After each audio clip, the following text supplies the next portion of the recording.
Hello, class. This is me and Lily's Asian Culture Project. We have decided to do gunpowder in Asia. Let's get started. Okay, starting with a brief overview of the chemistry and composition of gunpowder. At the time of creation, gunpowder consisted of saltpeter, also known as potassium nitrate, charcoal, and sulfur. The original recipe, although lost, was around 75% potassium nitrate, 15% charcoal, and 10% sulfur. However, this recipe has varied between countries and time. Nowadays, the only ingredient that remains consistent is the use of potassium nitrate. This is due to the large reservoirs and sources we have available today.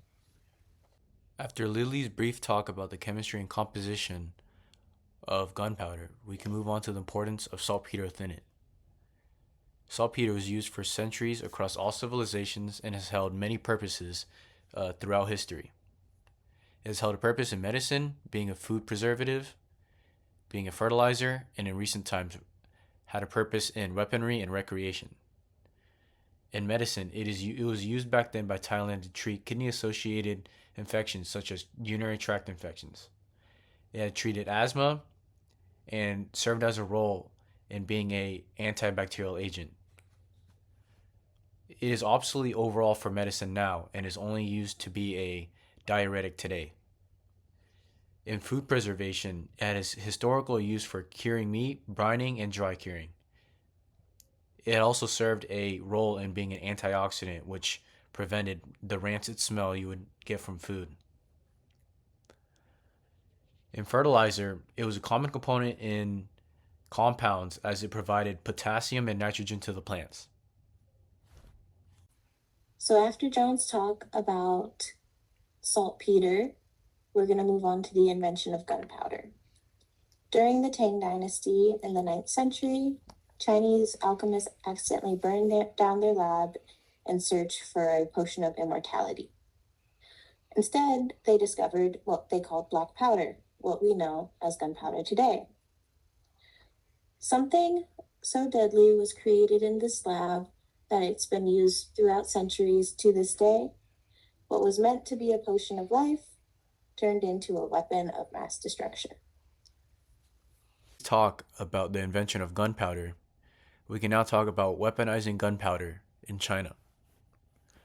Innovation used under the Song Dynasty were explosive and incendiary arrows, incendiary devices such as the ceramic bombs, and early prototype of a flamethrower. By introducing these weapons in war, China was changing the war dynamics and strategies. At first, China used gunpowder to enhance their current weapons, such as the bow and arrow, and over time they created weapons that revolved around it, such as the fire lance. The fire lance originally consisted of a bamboo tube that, when ignited, would shoot arrow bits or metal out of it. To weaponizing gunpowder in the Mongolian Empire.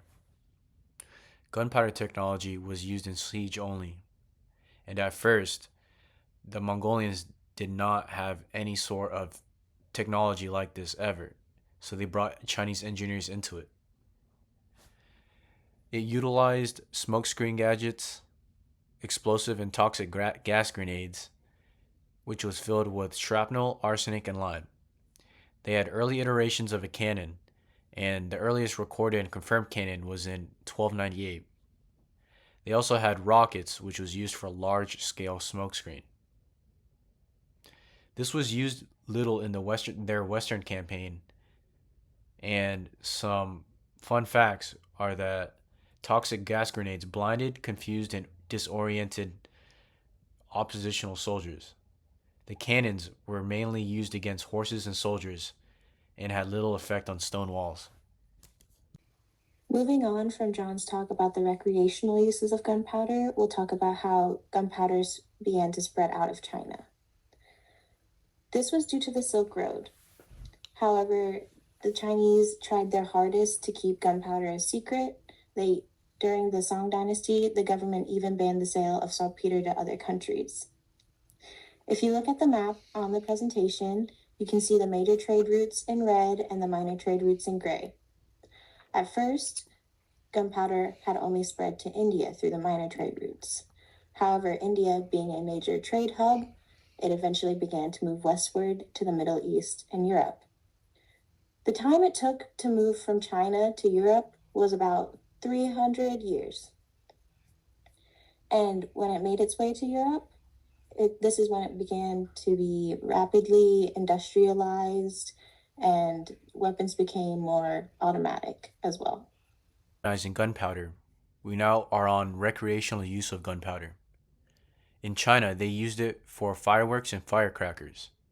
The Mongols used it for fireworks as well, but also rockets. The Chinese and Mongols have used this for traditional firecrackers for entertainment.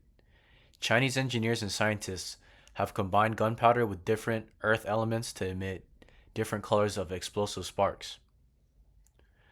Most supply the Mongols have stolen from the Chinese were used for regular firework entertainment, as leeches from the West described. Fireworks are used during festivals and holidays all over the world. For example, Chinese New Year.